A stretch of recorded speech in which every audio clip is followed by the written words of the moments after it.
for it, yeah. We're for it, yeah.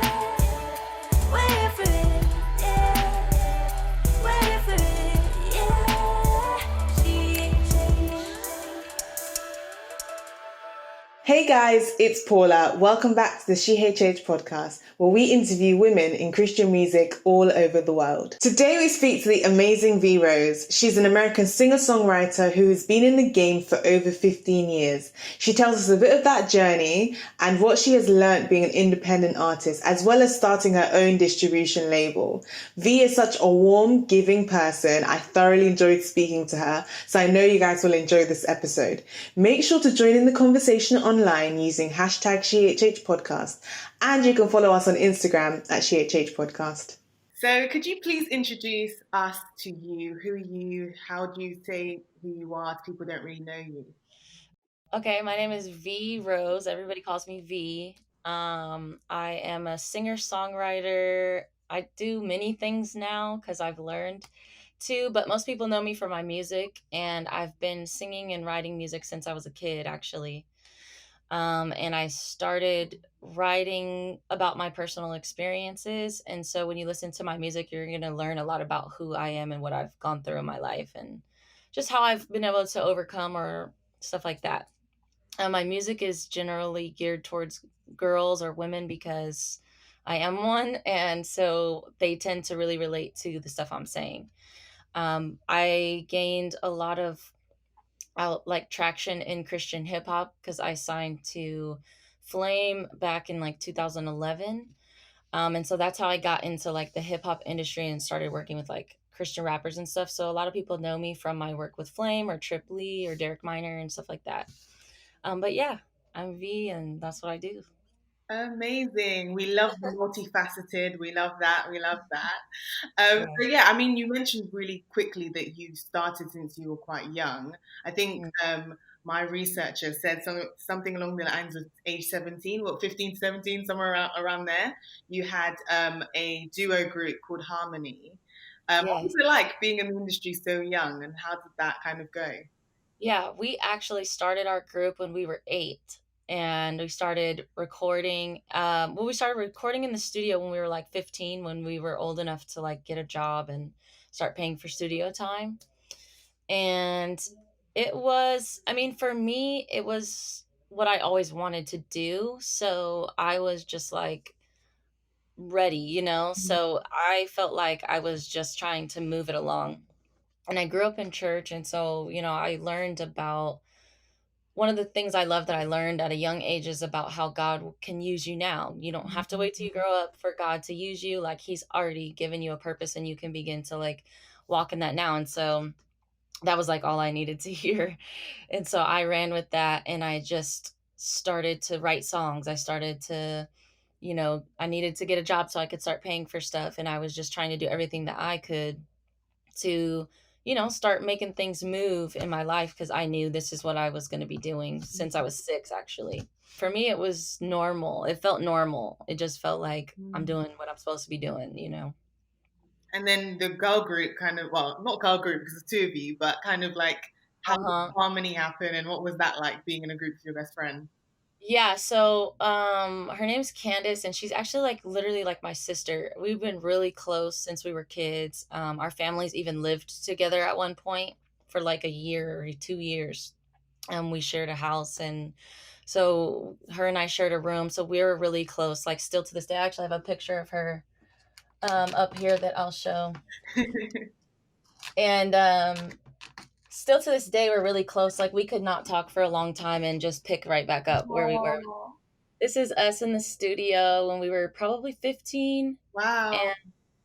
And we had done a show and this guy comes up to us and he's like, hey, you guys need a manager. And he was the first person that kind of told us, you're not as good as you think, like, but you can be better, and so we ended up going to the Bay Area and working with producers and starting to get real music made. But yeah, we just wanted to do music, like, we just believed that we could. That's what we were taught, and we grew up in church together and stuff. So um we made a demo I was just talking about this to one of my brothers. There was a lady in our church, or a friend of our church, and she was just like she was somebody that just always pushed people to like achieve their goals. Mm. And so even as kids, we were telling her, we want to be singers and all this stuff, and she said, "Well, you need an album." And she was like, "I'll tell you what, I have a prayer breakfast in 3 months, and you guys can debut your demo." And we were like, Wow. we were so scared. We were like, we don't have a demo. We don't know what we're doing. But it lit a fire under us. And it was the Mm. first time someone taught me like to set a goal and to work towards that goal. And that has like helped me so much. And so we debuted our first demo. It was the journey, I'll spare you, to getting that demo done was crazy. And I honestly wouldn't even want people to hear it now, the quality of it. But like we sold out at the prayer breakfast are all of the copies that we had made. My mom helped us print them up, and I don't know, it just really showed me like this can really be a real thing for me even at 15. So, yeah, that was really fun, and we still keep in touch today even now. So, Oh, I love that. Do you think because you had such humble beginnings so young and so like early that you were kind of ready to be grounded continuing on your career till now? I definitely do. Like I just went through so much stuff as a kid, and like I have 6 brothers, so Oh, wow. I grew up with as the only girl with all boys surrounding me, and so that was hard in itself. And like, but I know like I learned so much from each of them, and like just Mhm. how to work hard. And like even now I learned so many skills, so many different skills, because I was always competing with them. Like Imagine, some yeah. very athletic, and then one of them could draw, so I would, I got into art. And one of them could dance, so I got into dance, and one of them was a musician, so I got into playing guitar. And I really liked that I was able to glean from like all of my brothers and Mhm. sort of take something from each of them. And they're like my heart. Their pictures are up here too. Oh, I love that. I know it's definitely taught me just a lot about how to continue, how to keep going when I feel like Mhm. giving up, and just remembering how far I've come. Mm. Because people who grew up in the neighborhood that I did, like, we didn't have money, we were the family that people would drop clothes off to us, and we would be like, oh my gosh, like a pair of Nikes, and somebody was done with them, and I cherished them. Mhm.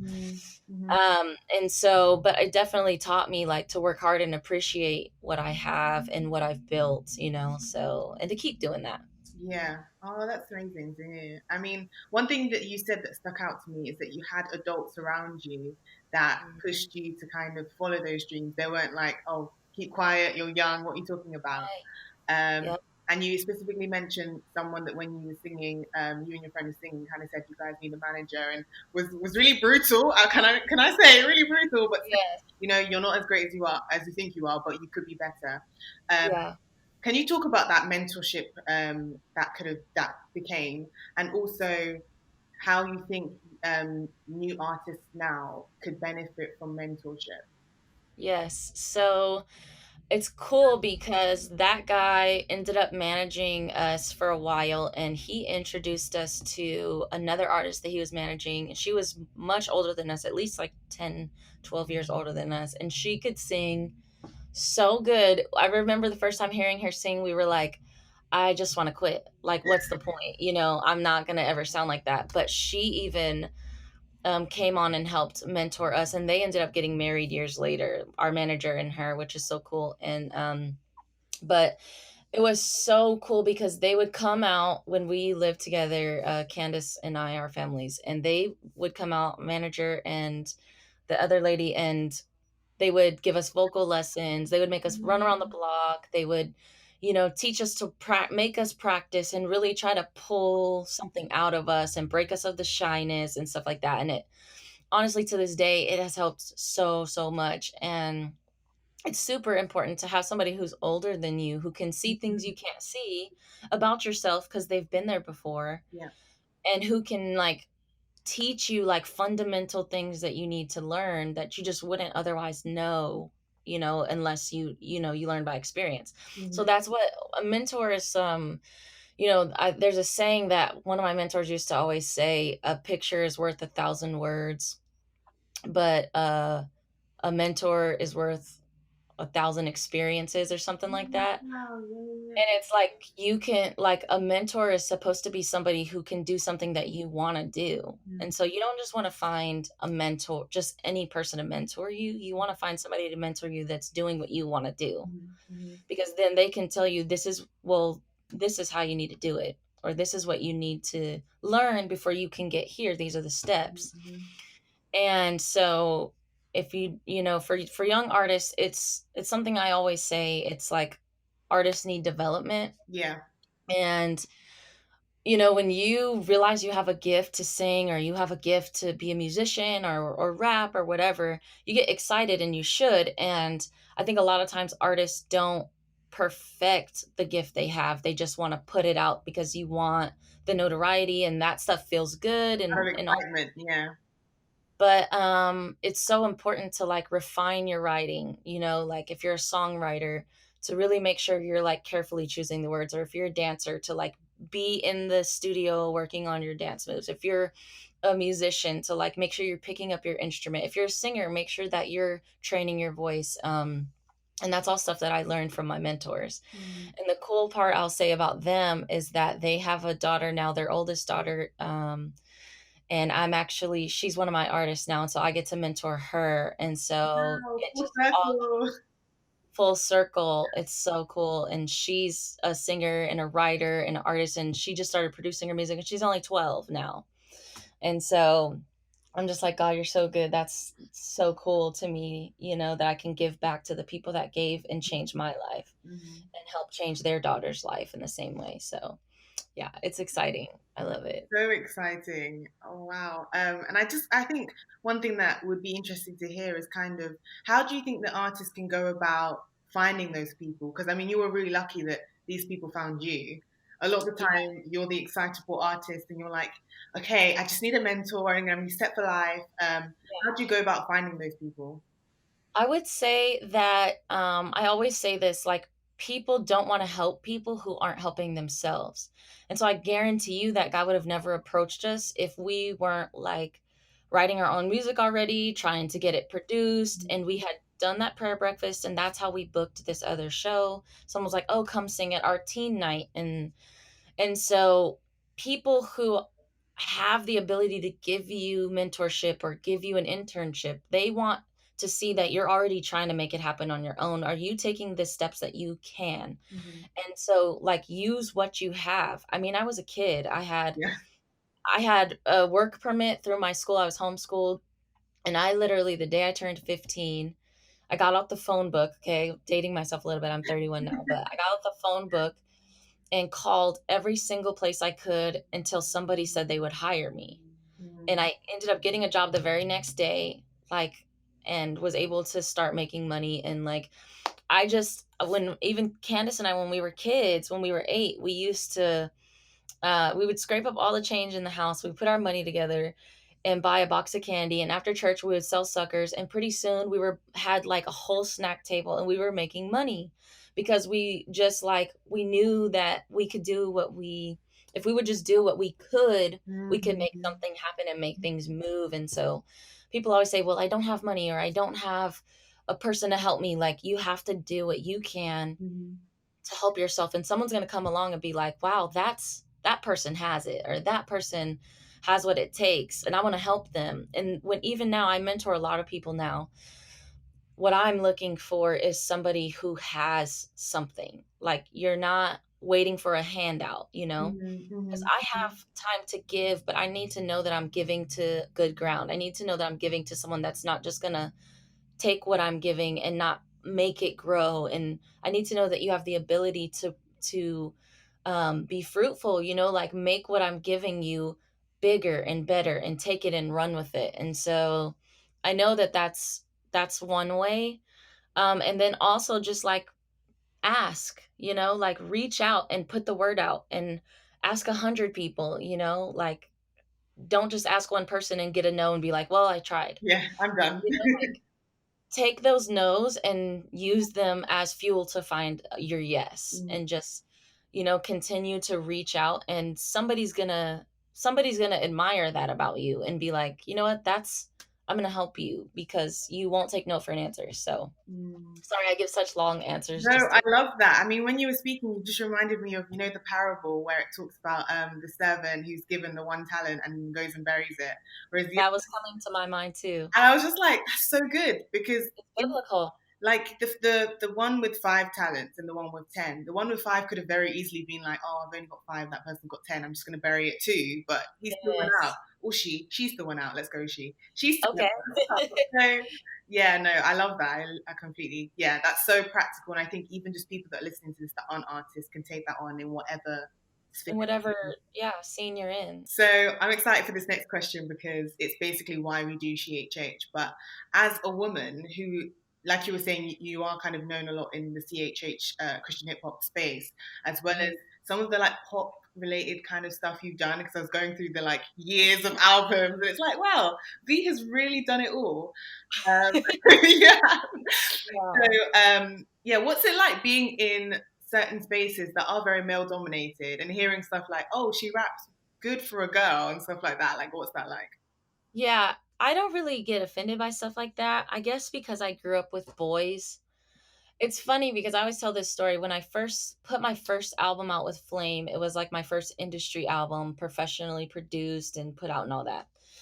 And I remember I was getting a lot of tweets from guys that would say like, "Man, I don't care what anybody says. I love V.Rose music's album and I love her music." And I'm like, why did they keep saying I don't care what anybody says? Like, That's a backwards compliment. I promise I did not even get it. And like my album cover is bright pink, that first album. It just like did not occur to me at all because I never looked at myself like, well, I'm just a female artist, you know? And women don't do that. We don't look at ourselves like, well, I'm just a woman, you know? That's something that I feel like people project onto us. But I've never looked at myself that way. Like, well, I'm just a woman in a mill. Like, I just feel like I'm one of the people in this industry, you know?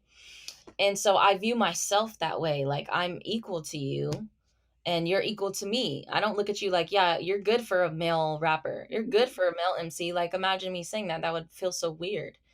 And so I just never had that. I never had that stigma. And like, I also experienced men come along and really help me. So Flame signed me and was, you know, literally changed my life just putting me on Surrender. And all of a sudden, like so many people were like, "Who is V.Rose?" You know, and I was just from this small town in Sacramento. So you know, I experienced a lot of help in that way. It is a male dominated industry, but I know that as like women, as we begin to just continue to like remind ourselves like we don't have to carry that I'm just a female artist thing, you know? I don't have to own that. I don't have to take that. I don't have to mention that. I don't have to even think about that. Like you see that starting to happen and women are like really stepping up. Like you see Wande just coming out and like working so much, so hard and just like putting out content and just like living your best life, you know? Like I'm not worried about what people may think or say. I'm just being me. I'm just being who God called me to be and just doing that. And like that's literally what my mindset has always been. And so I just always was like, well, eventually I saw it change from I don't care what anybody says, you know, because coming out as a new artist is hard. You get a lot of people who will hate on you because that maybe they're intimidated or maybe they don't respect you yet because you don't have any you don't have any weight under your belt, you know, whatever. And like then as I started to release more and more albums, I really started to see the respect change and people stopped saying stuff like that. And it sucks that it's like that way, but it is what it is. You can't let it stop you. You know, you just have to keep going. Yeah. So You mentioned one day, and you guys have this song, which is on Fourth. I think it's on Fourth. yes, Yes, it's on it's Fourth. on yes. Which came out last year, and it's pretty sad. And one of my favorite things about the song is just that it's so brutally true. It's just like life is beyond. Okay, you look cute. Okay, you've got followers Yeah. on Instagram, and I love how like honest it is. What's kind of your like process of writing songs that you know, like you were saying, that come from your life that you know can be very true and hard hitting for the audience? Yeah. I literally write what's in my heart. And so, like, stuff that I struggle with, stuff that I notice about myself. Mm, Like, I used to be that girl that was like, I couldn't go to the store without doing my makeup, or like, I would just hide myself. And I've written songs about, hiding under my hoodie and just feeling like I need to internalize or shy away when I don't have the face I want to present to the world on. mm, mhm, And I had to break myself of that and learn, like, true beauty is like becoming a person that is kind and loving and exemplifies Christ. And it doesn't have anything to do with the part of me that's dying, because this part of me is dying, mm, but this part of me will live on, the soul in me. And so that's the part I began to really look at. And I literally laid out a list of the things I think were my biggest character flaws.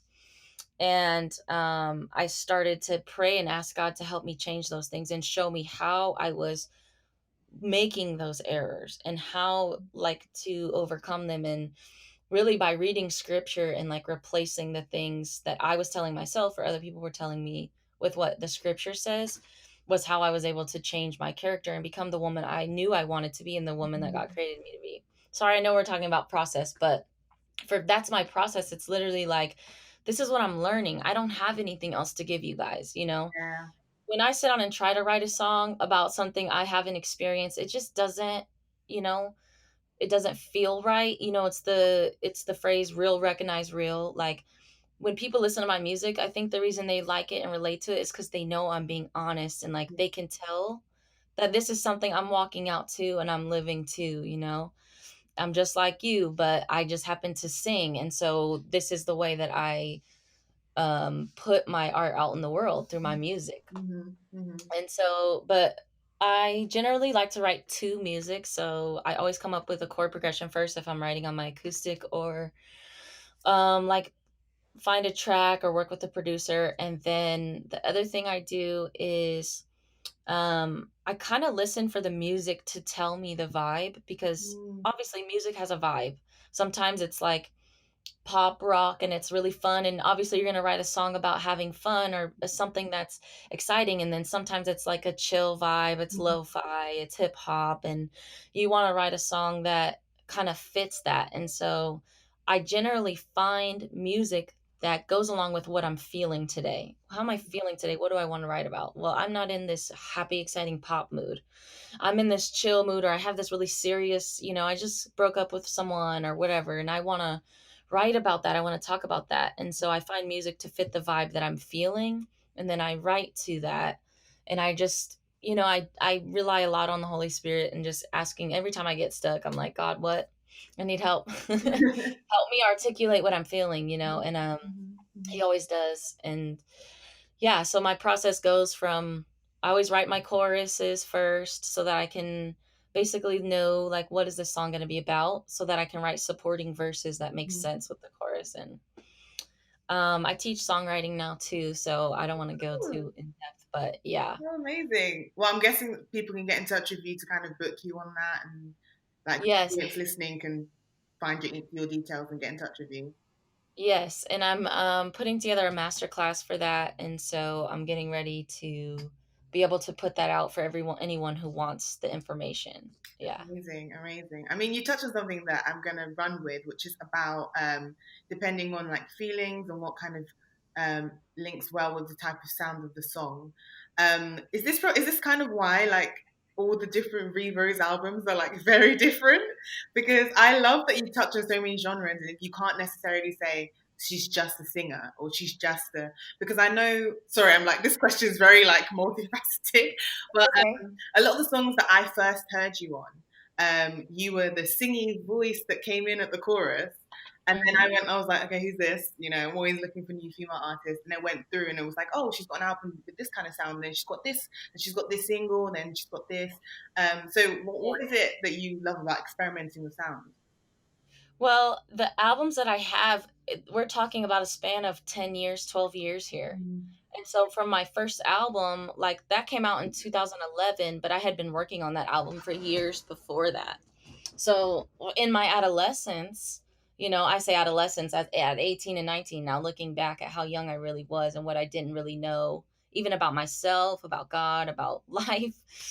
And so I wrote songs about where I was. And so you get to, when you go back and listen to my discography, you literally get to grow with me Mm. in my theology and my understanding of God and my understanding of forgiveness. And I write songs about forgiving myself, forgiving other people, for like crying, messing up, like, the trauma that happened in my childhood, or, with my brothers and stuff like that. And so I think my like diverse style comes from my background for sure. Mm. So I grew up in church listening to gospel music. Like, it was my favorite. It was all we listened to. I didn't even know there were other genres for a very long time. Yeah, yeah. When I discovered R&B, I was like, oh, this makes so much sense. Like, this makes so much sense to me. And so then, like, my brothers were really into Michael Jackson and hip hop and like Tupac and Biggie, and my older brothers are like 7, 8 years older than me. And so I was always like, admiring what they were doing, Mm. and they rap too and stuff. So I learned cadences and stuff from them. Then I would go visit my dad because my parents got divorced when I was 6. So when I go visit my dad, he would listen to like country, but then he'd also listen to like Stevie Wonder and like Marvin Gaye and Nat King Cole and Ella Fitzgerald. And so I got such a diverse Mm. set of music, like a set around me as a kid. And so it wasn't until I was like 15 or 16 that I even started to explore like what do I like, And so I made an album. It's actually not, you can't buy it, but you can find it on YouTube. Somebody keeps putting it up and I don't mind. But it's called As Herself. And I recommend that artists do this. If you're a young artist, you're starting out and you want to kind of find out like what your style is, do an album and just try different styles. And so the album is very eclectic because I'm doing gospel, I'm doing some pop, I did a little bit of rap even then, and just trying to find like what do I like and what is received well also. Mm-hmm. I don't know. I feel like I made this promise to myself that I was going to stay true to myself and do what felt natural. And so I used to say, and if you could probably go back and find a lot of my interviews where I say, I'm not a rapper. I don't rap, even though I would write rap for other people.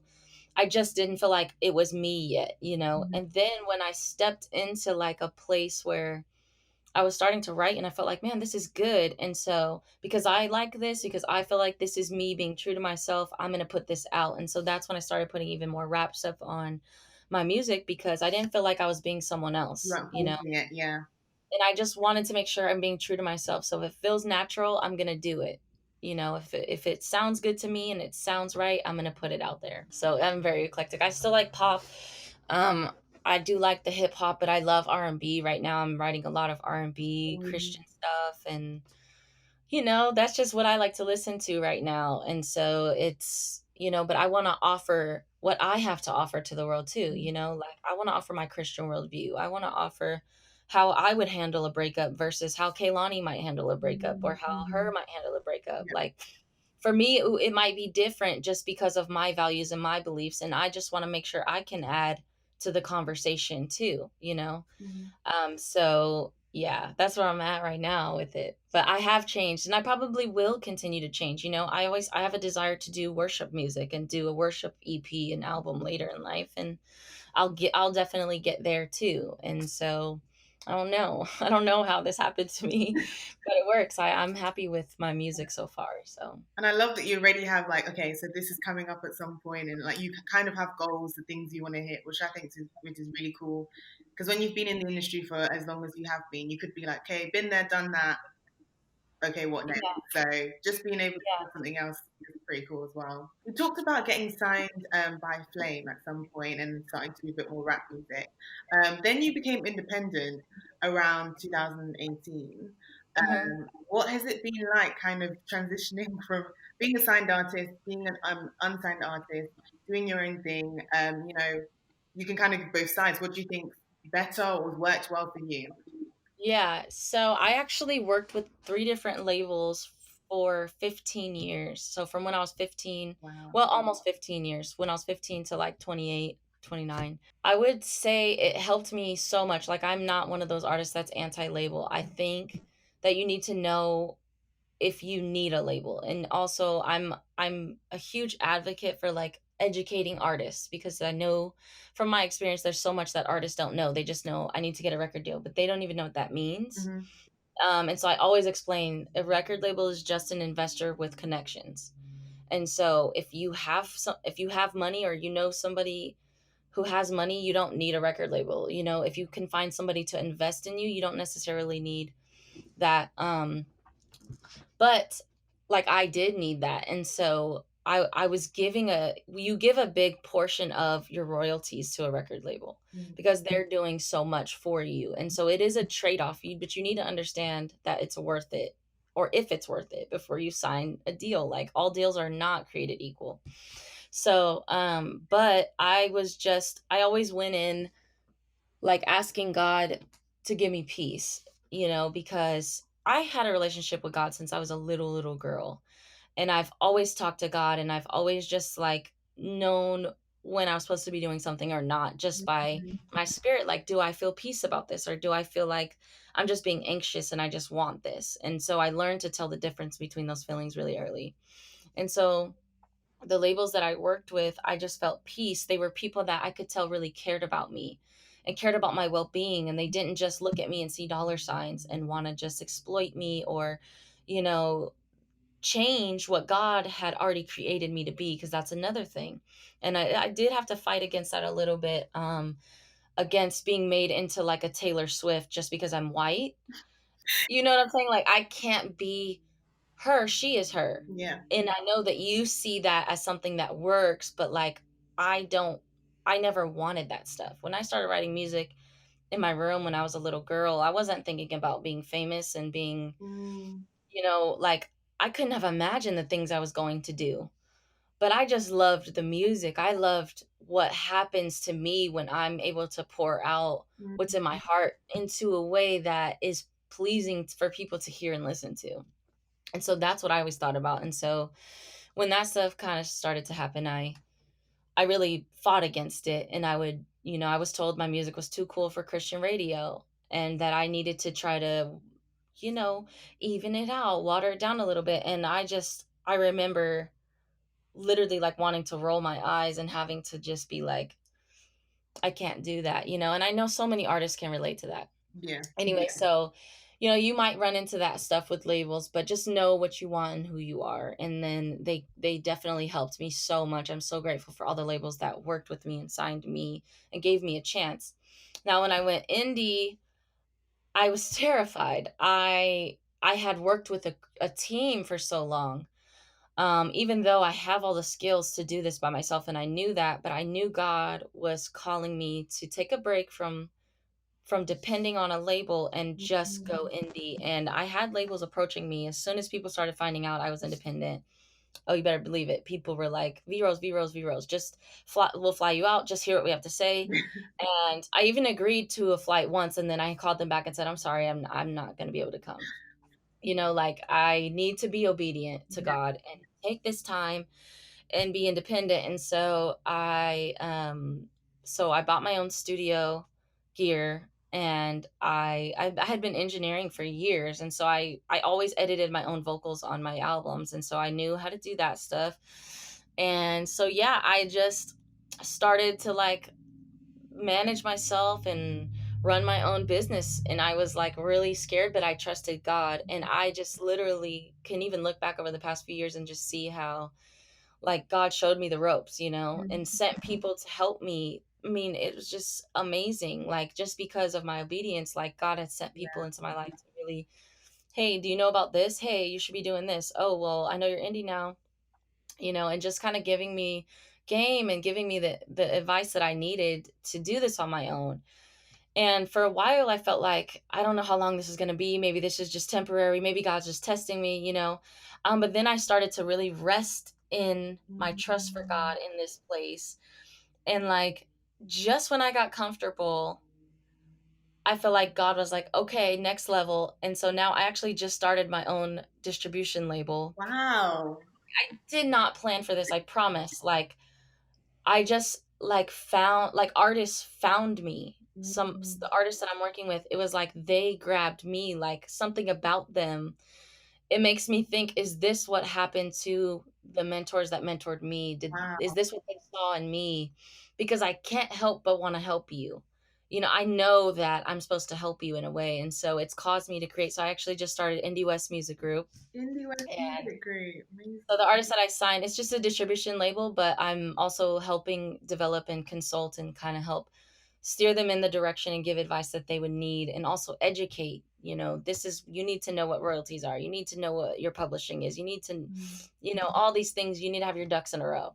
And this is how you do it. And, that kind of stuff I know is going to be helpful. So the journey has been crazy, and it's just like, I'm just continuing to, like, God is putting me in places I'm not even ready for. I'm not even comfortable. And like, that's how I know it's God, because it's like uncomfortable. Like, growth is uncomfortable. And so I'm every day I get up and I pray and I'm like, God, give me the strength, like, give me the resources. And I trust you. And I know that even if I don't feel ready, that when I'm weak, you're strong. Like, it's not by, I always say this, it's not by power, it's not by might, but by his spirit. It's not by my strength or my money or my resources. It's only by God's spirit. And that's how I'm going to do this. And that's how I'm going to walk this out. And that's how in like a year, I'll be able to look back and see all the little baby steps that I took just by like my faith to, like, today's really hard, but I'm going to keep trying.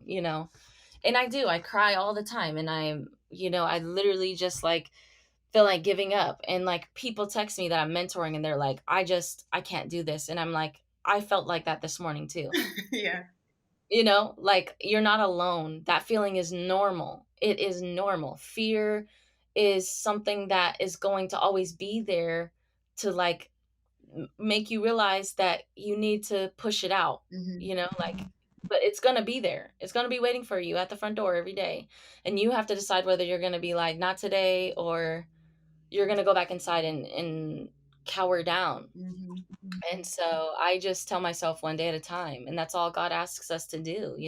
Don't worry about tomorrow. Yeah. Let's just focus on today. And so that's how independent has been for me. Wow. But I just know I've grown so much as a singer, as a vocalist, just being indie, as a person. Just I have gained more of an appreciation for the people, even more of an appreciation for the people that listen to my music, because I'm like, man, you guys are literally supporting me, like my life.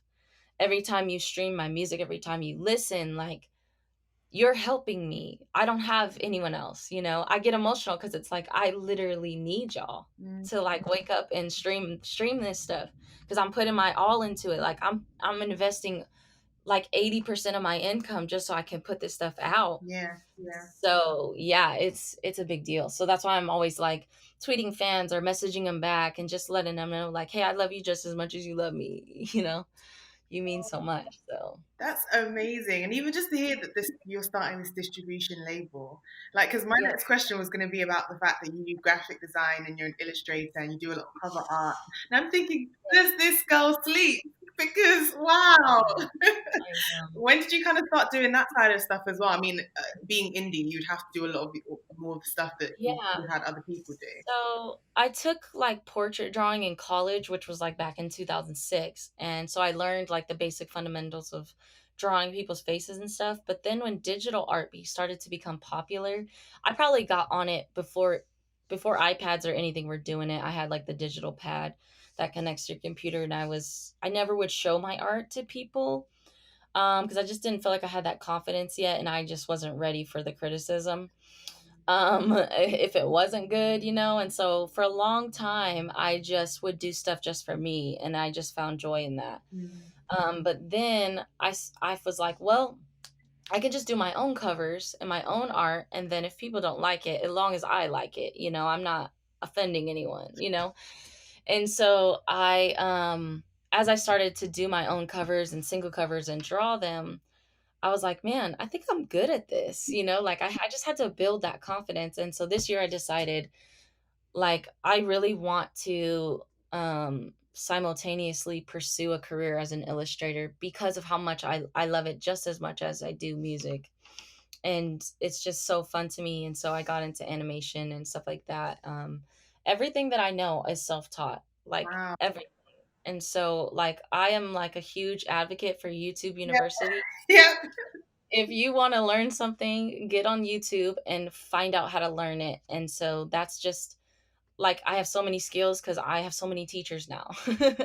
YouTube is the place to go. So I taught myself Photoshop and Illustrator, and Mm. just came out of necessity, really. I got tired of waiting for people like to edit a video for me. I'd hire someone and we'd go to the beach and we shoot a little excerpt about my song and what it means, and then I'd have to wait 6 months to get that video edited back. And I was like, you know what? I'm going to learn how to do this. And it only takes an hour. You know what I mean? It only takes 2 hours. And so everything that I've learned just has come out of necessity, really. And like, let me see if I can do this. And somebody messaged me the other day. They're like, because people hit me all the time, V, you need to chill, bro. Like, you are doing too much. You're making us look bad. But I'm like, and somebody said, what can't you do? And I was like, I don't know yet. 'Cause I just keep trying And it's stuff, working. I just started learning how to produce my own stuff. And so I always say to myself, I know I can do this and I'm going to prove it to myself. And so I'll do like set a goal and make a project idea and say, Mhm. like, if it fails, at least I tried. If it's not good, at least I know Yeah. that's just not for me. But like every time I try and I put my heart into it, it works out for me. So that's like been my life mantra in a way. Like I don't know. I'm a learner. That's my biggest skill is I'm a learner. I can learn things. You teach me something, I promise you I can learn it. I can just figure it out. Oh, So that's so cool. So have you been doing like other people's cover art as well, or are you like doing it as like a business or work? I I have been doing it more so just like as favors for friends or like as just a way to give to people. But I don't know that I will open it up to the public yet. People have been asking. I just don't know if I'm ready for that because I do have a lot going on. Yeah.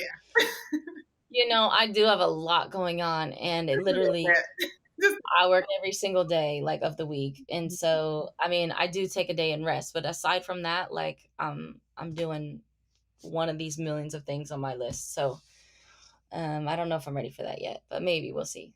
That's We'll so see. cool, though. That is cool. I mean, we kind of noticed that when we were putting these questions together when we went on your Instagram, because normally when my EP and I are putting questions together for an interview, we'll like go through stalk Instagram. That's like our go-to because you find some of the good stuff, especially when you go further down. And then we're like, oh, V.Rose's Instagram. There's 15 posts, and we're like, really not about the social media life. So I was kind of we was like, yeah, we're gonna have to ask her. Like, you're not one of those artists that like live on socials, live on Instagram, live on Twitter. Yeah. Quite deliberate. And how have you been able to still connect with your like fans outside of Yeah. I that? I used to be that way, and I realized that it was just consuming my life. And so anytime I feel like I will not let Instagram be an idol for me. And so like if I feel like pressure, like, oh, I need to post, I need to do this, like I just literally ignore that stuff, and like I just trust that God is gonna put my music in front of people. I do post on my story probably every day on Instagram, so I'm still active on there. Um but it's just like I'm not one of those people that's like, okay, I have to map out my content for the week. That's just, I would rather focus on doing things that I love, and I just don't love social media in that way. I do it because I do want to connect with people, but like I don't want to force content. So it's just, for me personally, that just drives me crazy, having the thought of having to do that. And so I focus more on my personal life. And again, I'm like in my 30s now. So I went through that phase where it was like Instagram was my life and had to have the coolest posts. And I definitely still study and keep up with that stuff because it is interesting and art to me. But I like to have my own time. I'm very introverted. And so I spend a lot of time alone and just internalizing and living my life and doing what I love. And then I put my stuff out, and people love it. People are still rocking with me. It's like the coolest thing. You know what I get a lot now, which is so crazy? Like, they're like, V-Rose, I used to listen to you in middle school and now I'm in college. And I'm like, oh my gosh, how old are you?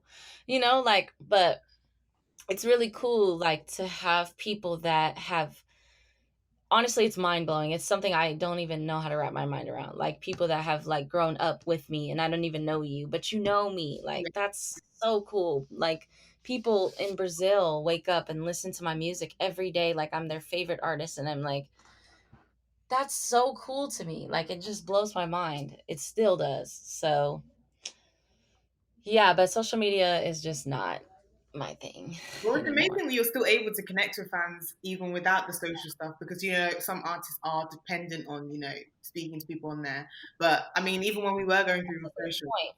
people were saying stuff like, been rocking with you for years, or V put this song out, or that. And I'm thinking, how do you guys even like know this stuff if you haven't been speaking to her on like Twitter and Instagram? So it is really cool that you have that connection. Yeah.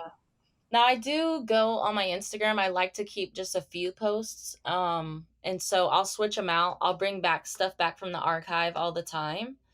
And then like I'll make new posts, and then like a few months I'll take those posts down and replace them with new ones. So my fans do feel like they're tracking with me, even though you might feel like there's nothing really here, but they're with me every day. Yeah. So they like, you know what I'm saying? So for them, they've been seeing the content and stuff. I like to keep it a few posts. That's just my style, I guess. Talking about some of the songs on Fourth, which was the last album, Yes. you did quite a few samples, which is really cool. So there's a sample, or kind of a play on I Surrender, and Yes. also one more other song, I Got You, there we go, with Eris, um, Yeah. which I love. I mean, Fourth is my favorite album of yours. Like, I absolutely love that album. Like, Thank you. those albums that are unskippable songs? That's that one. Like, even the That was intro. That's the best compliment, honestly, because I strive for that. I strive for that. I don't do filler songs on my albums. I can't do that. Yeah, so that's such a good album. Highly recommend anyone who's listening to this who hasn't listened to Fourth, listen to Fourth. Please check it I think out. that's a great intro into you as well as an artist because it is quite varied. There's quite a few collabs on there as well, which is really cool. I Yep. think what we wanted to kind of ask you is about that connection between kind of old gospel and traditional. You grew up in the church till now. I was going to say 2020, but that was 2019 technically. But just bringing the Yeah. kind of two time differences together. Yeah. Talk about that a bit. Yeah, so I love gospel music. Still to this day, we'll put it on and just sing it. And I feel like I learned a lot of my vocal style from it. Like the runs that I do, or like, you can tell when somebody grew up singing in church. Yeah. And so I feel like that's how I sound. But um I love, like, I always want to make music that me and my friends would get in the car and listen to. And so I'm like, well, it would be so cool to like do the songs I love to sing over a beat that I would love to listen to. And Mm. so when I was making my album, I was like, Man, I just started singing that to it, and I was like, this is kind of cool. And I noticed that it was in the public domain, so I was able to use it. And so that's kind of how that came about. But I have actually done that a bunch of times with a few other songs, and I think I will continue to do it. And that was the biggest song on the album. That and SOS were the biggest songs. Mm. And I know it's because anybody who grew up in church can relate to that song, like love that song, but also can relate to my struggle with wanting it to be to something that we can dance to or vibe to and kind of catch it, that has a little bit of a groove to it. So that's kind of me just being true to myself. I love gospel, but I also love R&B, and I also love hip hop, and I'm gonna try to put these together, and hopefully it works. And And it did. so yeah. Amazing. Well, thank you again for speaking with us as we as we creep towards the end of the interview. Yes. Just to tell you the theme of series 2 of SheHH is the gritty truth. And Yes. essentially, we're asking our people that we're speaking to about a gritty truth they've learned in their life. So it can be a personal, it can be about music, it could be about the industry, it could be about Hmm. being a woman or women's issues. What is a gritty truth that God really taught you, and like how did He teach you that truth? What keeps coming to mind is, so like when I was making that fourth album, Mm. I was really struggling with my faith, and just like can I do this? And I talked a little bit about that. And there was a series that Pastor Mike Todd did called Planted Not Buried. Mm-hmm. And I remember just I like to take church notes on magazines, and so I'll find like a really cool On like magazines. on like how magazines have like full photos and Yeah. stuff, they look really cool, and I'll rip those out and like take notes on it, and so it'll look like really cool on my wall and stuff. Oh, wow. You're really And creative. I know, I just can't help it. So I have all these magazine pictures with notes from that series, but Planted Not Buried, one of the most powerful things that God showed me about myself is like, through that series, Pastor Mike was teaching like a seed in the ground looks the same as a grave. Mm, And you decide whether you're going to lay there and die, or you're going to allow God to water you by getting in his presence and getting in his word and grow out of that darkness and become something beautiful. It wasn't just that analogy, but he taught me um the actual practical steps to take in order to do that. And so you have to hold yourself accountable to who you're hanging out with, and hold yourself accountable to the things that you like. Do you only love people when you're at church, or what if they got your order wrong? Are you still rude to them? Do you return hate for hate? And like, mm, I had to really look at the rawness of who I was. And so that's the gritty truth, is like, we can project who we want to be to the world all we want, but God and you know who you really are inside. mm-hmm. You really know if you're growing. You really know when you are exemplifying Christ or not, when people know that you're a Christian or not, not just when people know you're a Christian, but when they don't even know, Mm, do you still exemplify Christ? And that was like something I had to really ask myself, like, do I like what am I doing that is keeping me from growing? And being so brutally honest with myself, and making that list that I made, and being like, if I want to grow, I have to stop doing this. I have to stop hanging out with this person. I have to set an alarm and get up every day and read my Bible and be intentional about spending time in God's presence, and switch out some of my Netflix episodes for some of these sermons. And you know what I'm saying? Begin to feed my spirit with something that's going to help me grow, because you're not going to grow without water. A mm, plant will not grow, it will die. And so it's like, for me, that was like the biggest thing I had to learn. It's not just going to happen. God's yeah. just not going to, like, you know what I'm saying, drop it on you, because he wouldn't be a good father if he did it that way. That's not teaching you, by spoiling you and just saying, here, here, here, but allowing me to learn through that hard experience, going through the valley, climbing up the mountaintop, Mm-hmm. to really experience growing out of that grave, and growing out of that dark place of fear or anxiety or depression, and really allowing myself to like do the hard things and come out of that and grow. And like, sometimes I sit back and I look, and I'll just say this last thing. I remember, because one of my desires has always been to know the Bible, and to like really feel like I know what I'm talking about, and really have a good understanding, which is, I mean, every Christian's desire. Like, I want to have a good understanding. And I remember I was on tour with all these guys on the first Blackout Circuit tour, and they're talking about scripture, and they're going back to back to back. And I was like, these guys know their stuff. And I just felt so inadequate as a woman. Like, man, and I was just literally just listening, and I remember taking that away and going, God, I don't want to just, be a person who doesn't know the word and understand, like really dig deep. And I want to be one of those women that reads their Bible, and that looks for extra resources, and that, is always ready, to give a word and have a scripture and have an answer. And I can look back from those years to now and be like, oh my gosh, Lord, you have honored that desire. Like, I can see the growth physically in myself and my spirit. And so, like, growth doesn't look like much from day to day, but consistency in that, like, you will be able, and even in a few months, to look back and be like, whoa, Yeah. and see a difference in the way you treat people, in the way that even in the way you pray. I used to not pray for other people, like, not really, like, keep them safe, Lord, on their way home. But like, God even taught me to like actually bring other people before him and pray for them. I learned things I didn't even know I needed to learn. Like the Holy Spirit is the ultimate teacher. He will Yeah. teach you all Yeah. things, the Bible says, and he really will. And I talk a lot about, when I do lives and stuff, I always go into talking about the Bible and reading the Bible, because it's something that I feel, even like millennials, we don't know how to read the Bible, and really people in general. It's not easy to read. It's not like a normal book where you can just read it front to back and it makes chronological sense, because it's not in chronological order. But the Holy Spirit told me, just start reading people. And so I would read the life of David, and I would read the life of Saul, and I would read Joseph, and I would read Abraham, and I would just read it like a book, like the book that it is. And instead of jumping around like, I need a scripture today because I'm feeling anxious. I need a scripture today. That's great, but you need that, and you need to study. Mm-hmm. You know what I mean?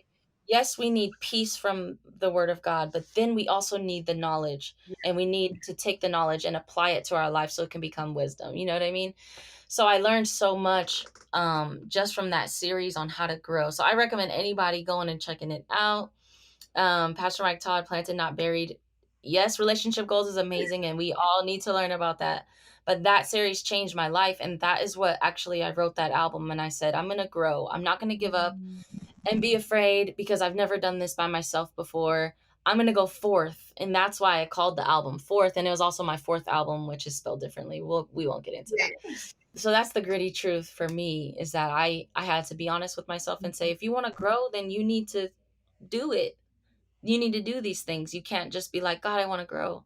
Okay, well, here's how you grow. And it's not going to be easy. Yes, So, the desire to but it's worth it. yeah, But it's worth it. It is so worth it.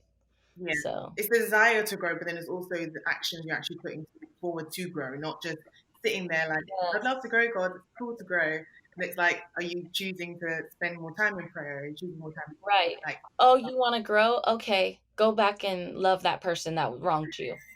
right? What? I do not want to do that. You know what I mean? But when you do it, like you increase your capacity Mhm. to understand God when you act like him. Every time you act like God, every time you give your best. I teach kids a lot, and at my shows I love to give analogies, and I talk about loving, how to love someone else, and what do you think that means? And I say, you ever make a sandwich for someone, or you know how you make a sandwich for yourself? You spread the mayonnaise all the way to the corner, you perfectly put the meat, and you rip off all the ugly part of the lettuce, like, I don't want to eat that. And then when you make sandwiches for other people, you like, I'm not thinking about that. But like loving someone like you love yourself is literally giving them the perfectly made sandwich, the best that you have, what you would give to yourself. Mhm. And so, yeah, I've just learned so much, and I'm still learning. I'm still growing, I'm still desiring that. I'll never outgrow God. Yeah. And so I'll always be striving to be more like him, and I'll always be being tested in that. And growth is uncomfortable, but the more you grow, the stronger you'll be, and it is worth it. That's the one thing I want to make sure I said. It's so worth it to grow out of that grave and that depression. You can get out of that anxiety. You don't have to own any of that and stay in that. I was listening. I was just like, yes, yes, soaking that in. I love that so much. And I think it's always a good thing to see and hear the people that you aspire to, or you listen to their music and are like, wow, they really know what they're talking about. Actually speaking about the process to getting to that point, because you obviously weren't just like born and it was like, oh yeah, trust God with everything, and I'm growing in God and it's great. To hear the actual process is really, really inspiring, and just encourages people that we can get there too. Um, Yes. so I know you've kind of said, you've got the distribution label, you've got the multiple things you're doing, but what is like the next thing? Could you like let us know, can we expect new music, or are you going to do something completely left that we're not even prepared for? What's like the next thing for like the end of the year, 2021? Yes, I have a few things I'm hopefully releasing before the end of the year. And then early next year, I'll definitely be putting out new music then too. And I think I'll always put out music. I feel like I can't say I know what God's plan is in the future, but I do know that like I'm supposed to do what's in my heart. And so it's still in my heart to make music. I literally enjoy it so much. I get up, I do it every day. And so I will be continuing to release music for a long time, I feel, especially since, like, even if I leave the industry side, I know that there are thousands and thousands of people that listen to my music. And so I'm doing it for them. I'm doing it for, I get the messages, I get the DMs and the emails of how my music is impacting people. And so that inspires me to keep being honest and vulnerable. If this is how God has called me to give to the world, like, it's hard, but like, I'm going to do it. So I'm going to keep putting out music. I have artists. I just signed a boy group. They're R&B singers. They're called Lundy. And so they're on my Instagram. You'll see them. I was like, I'm going to sign them. And I did. I just signed them. They have a song coming out October 30th called For Me. And Cool. I have a few young artists, 2 young girls. Separately, they're not a group. And one of them I spoke about, and another one, signing them. And so I'm just being led by God on what to do. But yeah, I have a lot. So I'm figuring it out one day at a time. That's so exciting, so exciting just to hear and to see that you're actually able to do it all. And again, you did say it's by God's grace, because it would be scary if it wasn't by God's grace. Yeah.